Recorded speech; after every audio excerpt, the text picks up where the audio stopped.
Ah, les stablecoins. On dit souvent que ce sont les eaux calmes au milieu de l'océan agité des crypto-monnaies. Mais alors, qu'est-ce qui les rend si spéciaux? Et surtout, sont-ils vraiment si stables que ça? Allez, pour bien comprendre, partons d'une question toute simple. Pourquoi est-ce qu'on ne peut pas, comme ça, acheter son café en Bitcoin? Eh bien, la réponse, elle touche à un problème fondamental du monde des cryptos. Le mot-clé, c'est la volatilité. Une volatilité extrême. Le prix du Bitcoin ou de l'Ethereum peut faire des bonds ou s'effondrer en l'espace de quelques heures seulement. Imaginez un peu le truc, on paye son café 3 € le matin, et l'après-midi, les mêmes jetons en valent 5. Pour les transactions du quotidien, c'est juste ingérable. C'est justement à cause de ces véritables montagnes russes, ce grand 8 permanent des cryptos, qu'un besoin est né. Un besoin de stabilité, mais attention, une stabilité au sein même de cet écosystème numérique. En fait, le besoin est très simple, c'est de pouvoir dormir tranquille, de pouvoir garder ses fonds en crypto sans avoir cette boule au ventre, cette peur de se réveiller et de voir que tout a perdu 20, voire 30% de sa valeur pendant la nuit. Bref, il fallait un refuge, une valeur sûre. Et voilà, cette recherche de stabilité, elle nous amène tout droit à la solution qui a été proposée, les fameux stablecoins. Alors, un stablecoin, c'est quoi exactement? C'est un type de crypto un peu particulier. Son but, son unique mission, c'est de garder une valeur stable. Pour ça, il se cale sur un autre actif, le plus souvent une monnaie classique comme le dollar américain. C'est un peu comme un pont en fait, entre la finance tradie et le monde des actifs numériques. Et la promesse, au cœur de la plupart des stablecoins, elle est super simple, super directe. Un jeton, c'est $1. Point. Ce principe, c'est ce qu'on appelle l'ancrage, ou le PEG. Et c'est vraiment le cœur du réacteur. Cette parité, ce 1 pour 1, c'est la clé de tout. C'est grâce à ça qu'on peut s'en servir pour trader, faire des transferts ou tout simplement mettre ses gains à l'abri sans avoir à quitter l'univers crypto. Mais attention, ce serait trop simple. Tous les stablecoins ne se valent pas. Pour maintenir cet ancrage au dollar, il y a plusieurs recettes et croyez-moi, chacune a ses propres ingrédients et surtout ses propres risques. En gros, il y a deux grandes familles de stablecoins garantis. D'un côté, les plus connus, ceux qui sont adossés à des monnaies réelles, comme le dollar. On les appelle les fiat-backed. Le principe, pour chaque jeton qui existe, il y a, en théorie, $1 qui dort dans un compte en banque. C'est le cas de l'USDT ou de l'USDC. Et de l'autre côté, on a ceux qui sont garantis par d'autres cryptos. Là, pour assurer la stabilité, on bloque un surplus d'autres crypto-monnaies dans un contrat intelligent. C'est le modèle de DAI, par exemple, qui est beaucoup plus décentralisé. Pour ceux qui sont adossés au dollar, le mécanisme est assez facile à piger. Disons qu'on veut créer des stablecoins. On envoie de vrais dollars à la société qui les émet.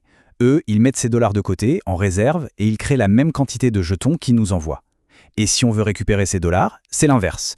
On leur renvoie les jetons, ils les brûlent, les détruisent et nous rendent nos dollars. Simple, mais ça repose entièrement sur la confiance qu'on a en cet émetteur central. Après, il y a d'autres variantes. Certains sont adossés à de l'or, par exemple. Et puis, il y a la catégorie qui fait un peu peur, les stablecoins algorithmiques. Eux, ils n'ont aucune réserve, rien de tangible derrière. Leur stabilité ne dépend que d'algorithmes hyper complexes qui jouent sur l'offre et la demande. Et c'est là, bien sûr, que les problèmes peuvent commencer. Parce que oui, cette belle promesse de stabilité, eh bien, elle n'est pas toujours tenue. Parfois, le système casse. Et quand ça casse, les conséquences peuvent être absolument dévastatrices. Et ça nous ramène à la question qui tue, et s'il n'y a rien pour garantir la valeur? C'est tout le problème des stablecoins algorithmiques. C'est une construction qui repose uniquement sur du code et sur l'idée que le marché va se comporter comme prévu, pas sur de vrais actifs bien au chaud dans un coffre. L'exemple le plus terrible, bien sûr, c'est la chute de TerraUSD en mai 2022. Tout a commencé par des retraits massifs, l'UST a commencé à décrocher de son dollar, et là, panique. L'algorithme s'est emballé, il a essayé de sauver les meubles en créant des quantités astronomiques de son autre jeton, le Luna. Résultat, une hyperinflation monstrueuse, la valeur de Luna s'est effondrée et tout l'écosystème a été aspiré dans ce qu'on a appelé la spirale de la mort. En quelques jours, c'était fini. Le bilan est vertigineux.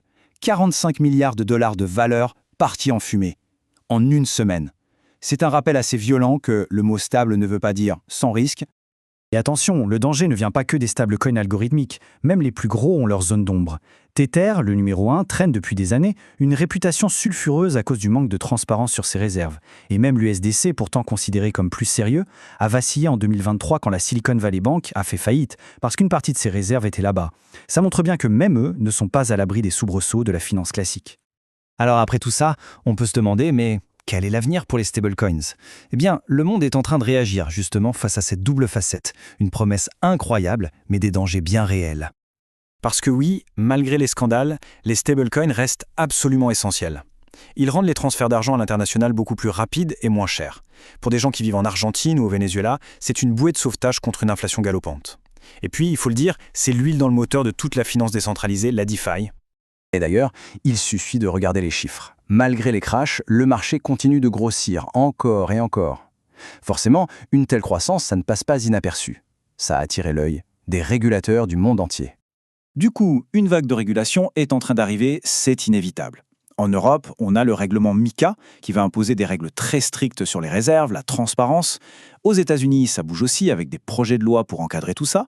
L'objectif est clair, on veut rendre les stablecoins plus sûrs pour pouvoir peut-être les intégrer pour de bon dans le système financier. Ce qui nous laisse avec la grande question.